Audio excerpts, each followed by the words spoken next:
Hi everyone, it's Emma here, first year medical student studying at Macquarie University in Sydney, Australia, and I wanted to make a video kind of talking about how I chose the school I go to. And this isn't Australia specific or med specific. I also use this method to choose my undergrad institution, my master's. Really, it's a method for you, how to narrow down your choices of what school to apply to and what school should you go to. So if you're in the process of applying to any sort of degree, then keep watching.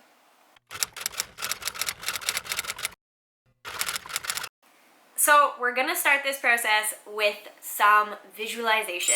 Don't worry, it does get very type A and involves an Excel spreadsheet later on the line, but first I want you to sit down and really think, if you could make your dream school, your dream program, your dream institution, what would it include? The sky's the limit. Where would the school be? What kind of campus would the school have? Would it be in the city? Would it be kind of isolated and really like insular in a little bubble for itself? What would the program be? Class sizes, number of professors, tuition. Obviously, we all gotta pay more tuition than we want to. But think of all those details and just create a school for yourself. And maybe write that down a little bit, put a little jot note in your computer, and just describe it to yourself. And really, you can get as detailed as you want with this. It can be kind of fun. If you could picture yourself in any institution, what would it look like? Okay, step 2, type A prevails, make a list. So in that list, I want you to rank your priorities. So what is most important to you for school? For my undergrad institution, class size was one of the most important things to me, and it maintains one of the most important things throughout my educational journey. I did a Bachelor of Science in Biology, so program specificity wasn't super necessary to me. In fact, I kind of wanted something a little broad that I could study a variety of things within. I didn't want to be pigeonholed, so sort of broadness of study. Number of professors or teaching staff was key to me because I wanted to be able to interact with my professors and things like that. So that's just some examples. I wasn't staying in residence, so residence wasn't there, but that can often be a really big priority for people. And one thing my dad mentioned was the school's look. I mean, you're gonna spend your time there. You might as well enjoy sort of what it looks like, because that can really impact you mentally more than you think it can. But anyways, just create a priority list. It can be unique to you, and it should be unique to you. Just because other people say something's important, but it doesn't seem like it would be important to you, take their advice if they've already gone to post-secondary education, but your list is your list. Follow your gut. It's a message throughout this whole video. Okay, step 3, now it's time for the Excel sheet. You thought we were stopping at just a list. No. I have made an example below on Google Sheets that you can all open and try out for yourself, so you can pause the video and open it up to follow along, and I'll try to kind of include some clips of what's going on as well. But I want you first to start on the far side and write down your priority list in order. So what's your top priority list? Class size, residence, tuition, scholarship opportunities, program type. Put that on the side, and that's now going to create your rows. And then across the top, to create your columns, I want you to include all of the schools you're interested in. If you're partway through your application journey, the schools you've been invited to interview at, or the schools you've received an offer from, wherever you are in your stages, those are now your options. So what schools are you really looking at and considering? And they are now making a column for each. You'll see I've divided the columns into notes and ranks, and that will make a little bit more sense in the later steps.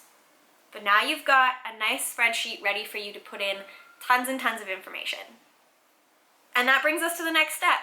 Research. So I want you to go to the school websites, talk to people that already go to the school. If you have the opportunity to, go to education fairs. I know in Ontario there's the undergraduate university education fair, and go and talk to people. You can use your priority list to kind of create some questions. Some information is going to be available online, such as class size, GPA required to get in, tuition, things like that. but as much as you can, talking to people and seeing the institutions are really, really helpful. I know it's not possible to do tours. I mean, I applied to med school in Australia. I couldn't do a tour, right? But looking on Google Maps, looking on Google Street View, get a sense for the institution as best you can and fill in all that information in the notes section under each school. I've also included at the bottom of the priority list a section for just general notes and comments, because I would always like to add sort of the vibe I got from different interviewers or different representatives or any interactions I had with the school, and just kind of let me know how I felt about the institution that didn't really fit into any of the other categories. So now that you've done your research, it's time to start looking at trends. And this is where the rank little column under each school comes in.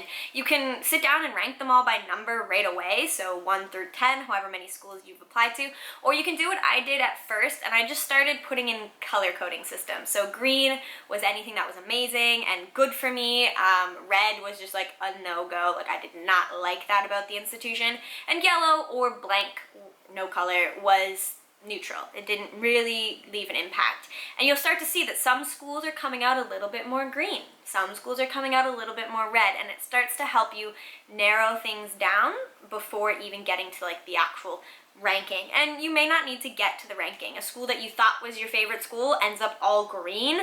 Go for it. That's awesome. But you can, if you need to, dig a little deeper and be like, critically, which school comes out on top in terms of residents? Which school comes out on top in terms of research opportunities or scholarship opportunities, leadership opportunities, whatever your priorities are. And there you have it.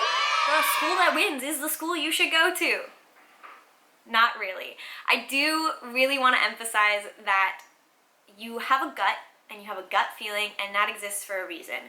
If there is a school that you have ranked and it has come out all green and it is the, looks on paper like the best thing ever, but you just don't feel it, that's okay. Obviously, if it's coming out ranking high in all your priorities, really give that school a critical chance and think about it.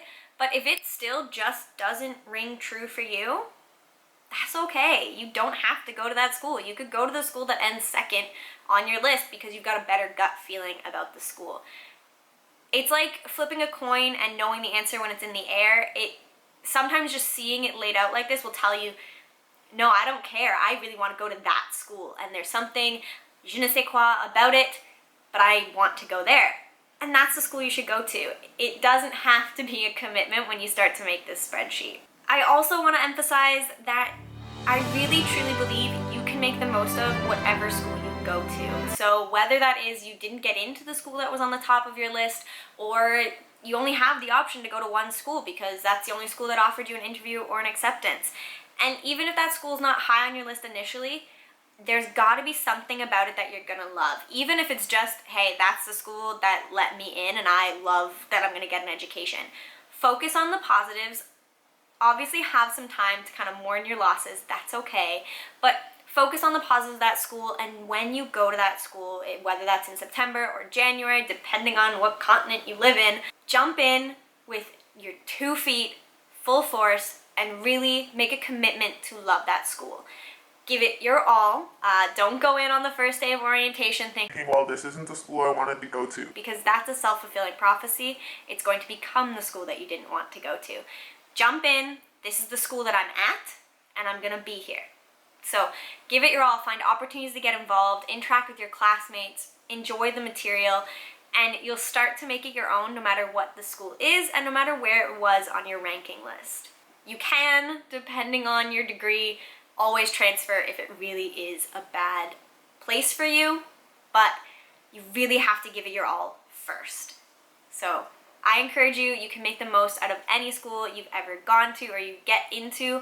It's just about going and finding the opportunities for you. And I can make more videos about my undergraduate experience and how I turned my undergraduate experience around, or how I went to a school that people kind of miscounted at the beginning, but it ended up being the best place for me. If you want, comment that below.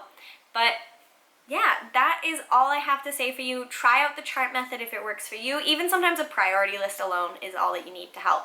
But if you use the Google Sheets, let me know. I hope it helps. Comment below what schools you're interested in or what degree you're looking at, because I always love seeing where people are in their educational journey.